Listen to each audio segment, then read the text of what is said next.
Well everyone, it's time for us to go and take a look at the Google Pixel 8 and kind of give my review of this thing. I haven't really been doing too many reviews in the last couple of months, but it's funny because this last week I've been going back to back to back. The 15s, the iPhone 15s, I think I did another one for Pixel 8 Pro, and now I'm doing the standard Google Pixel 8. Now, what's funny is that this particular device, in my opinion, it's a pretty good upgrade coming from the Pixel 7. It's pretty insane because I always thought that Google was going to kind of ride it out a little bit and kind of not make massive changes. This particular year, although it wasn't the craziest big change internally, I don't think, there's a couple of corny features that they kind of threw in here, but coming from the Google Pixel 7, the Google Pixel 8 is actually a pretty good upgrade. And if you're coming from any other Google Pixel, this is a solid upgrade and one of the best Pixels you can buy. So if you want to pick up this Pixel or the Pixel 8 Pro, links will be down in the description. You can get this phone and you can help support the channel at the same time. Now to give you some perspective, I have compared the Google Pixel 8 against basically every single Google Pixel before this thing. I've also compared it against its direct competitors this particular year. Things like the iPhone 15, iPhone 14, iPhone 13 even,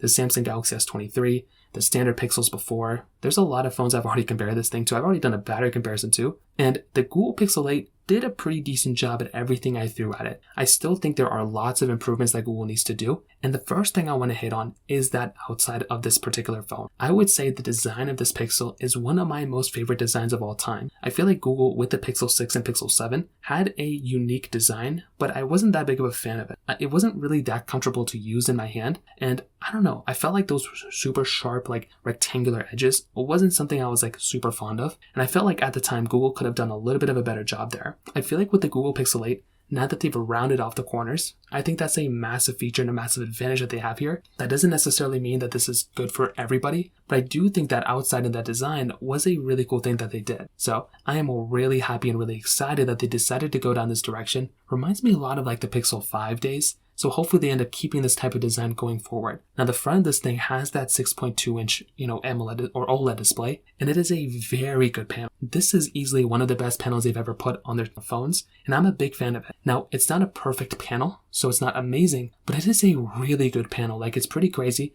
because the Pixel 7's panel I thought was pretty good, but this thing is very, very good. It is a very good panel, and just that right there is one of my most favorite things going on with this particular device. I feel like personally, if I'm going to go through and use a phone, I want it to have as good of a panel as possible, and Android phones were kind of hit or miss. You would have phones like the Samsung that would be amazing, but then you'd have some Google Pixels which were kind of middle of the road. Then you'd have some watered down budget Android phones that weren't that great either. With the Pixel 8 for this price, it's not super expensive, but it's not super cheap. This is a tremendous panel and it's 120 Hz. Coming from that 90 Hz panel of the Pixel 7, the fact that they threw in that 120 Hz panel here is a really cool feature. And once again, that in and of itself is a really, really cool thing in and of itself. So personally for me, that gets a thumbs up there. Now beyond that, on the bottom of all these phones, they have USB-C ports that we've had, many years before. So we kind of already have seen that before. The side of this phone is pretty much the same thing as the Pixel 7. So the 7, the 6, it's a curved kind of, side to it, but it's not that annoying. It's a pretty good, side. On the back side of this thing, we are getting our glass backs. This is basically the same type of build quality that we had on every single Google Pixel before since the Google Pixel 6. The glass at the top, the glass at the bottom, and then that camera sensor right in the middle, kind of across that specific, top half of that display. And I will tell you, it's still a good design. I do think it's kind of getting a little old. I think the Pixel 7 kind of changed it up a little bit. The Pixel 8 kind of uses that same type of design. I'm hoping by the Pixel 9, they do kind of change this out a little bit more. I don't know what they can do, to be honest. It's a unique design. I don't want them to go the way that Samsung has gone, and I don't want them to go the way the iPhone has gone. So it's unique, but hopefully they can make some other changes here and there. But I guess we'll see what happens in the future. You're still getting wireless charging and reverse wireless charging. But speaking about that camera setup, I definitely do think this is probably one of the smaller upgrades they've gone to. I like how we have 4K at 60 on the front and the back that we can film in, but I still feel like there could be some more improvements that Google could be doing here. So a few things here. One, I feel like they could be giving us a telephoto lens on this particular phone. The fact that we still have to get a telephoto lens on a bigger Pro model is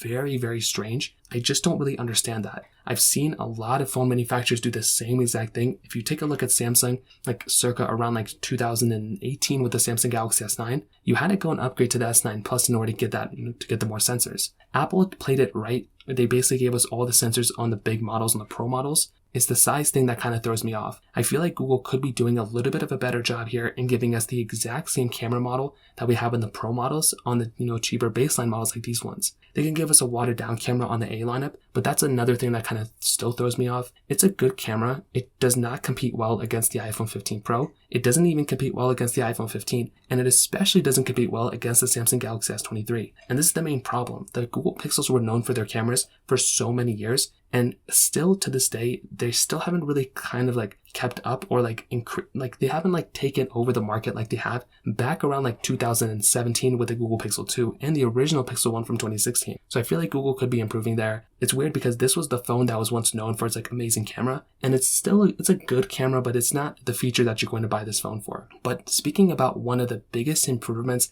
that Google has done with this particular phone is probably with its software longevity. It is insane what Google basically claimed and basically stating what they're going to be doing with this particular device. They said they're going to be giving us 7 years of software and security updates for the life of this particular product. Now, this is getting into a very interesting territory that we've never seen Google do. We know that Google Pixels last a long amount of time, and we know that they have stock Android and they get like day one software updates. But the thing with the Google Pixel 8 is that this is a device that's going to be supported for 7 years, maybe more, maybe less, but even if it's 6 or 7, that is iPhone territory. That is basically how long iPhones last. And this is a phone, if that claim is true, and I believe Google, because they're like a $1 trillion company, I doubt they're going to lie about something like this, but they could, I don't know. The thing with the Google Pixel 8 is that this is a device that if you buy it today and you plan on using it for many years, you're probably going to upgrade from this device before you actually end the software lifecycle on this thing. I don't know too many people who are using 7-year-old devices right now. Like, I think the Google Pixel 2 was like a 7-year-old device.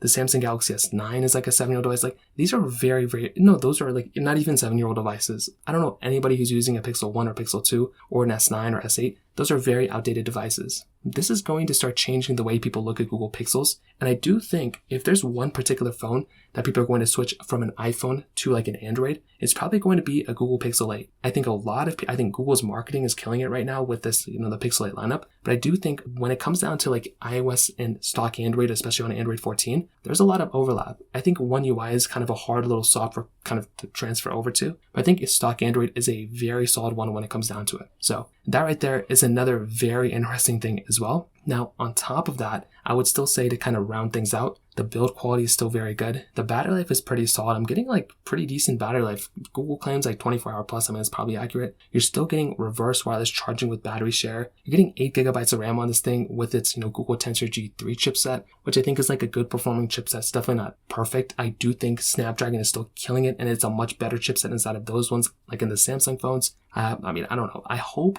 my goal, hopefully in the future, if I could recommend some updates, bring in Snapdragon to work with them, figure out how to combine, their chipsets with yours, and then kind of go from there. I'm sure Google can figure it out. They've already done it before. And basically just improve the performance. I think my only complaint of this phone is the performance compared to something like the Snapdragon chipsets. But beyond that, I think the Google Pixel 8 is a pretty solid phone. It's a good upgrade coming from the Pixel 7. It's not perfect, but I do think it's good enough. And if you're in the market for a new phone, for like $700, I think it's worth it. But these things are probably going to be going down in value like crazy. You could probably buy this thing in like December for like $400, so you might as well just wait for that. But regardless, I still think it's a solid phone, and I'd probably recommend buying it. So that pretty much covers it up there. If you have any other thoughts or questions, let me know in the comment section below. Hit the like button, that would mean so much, but definitely hit that subscribe button. More importantly than everything else, I love every single one of you guys.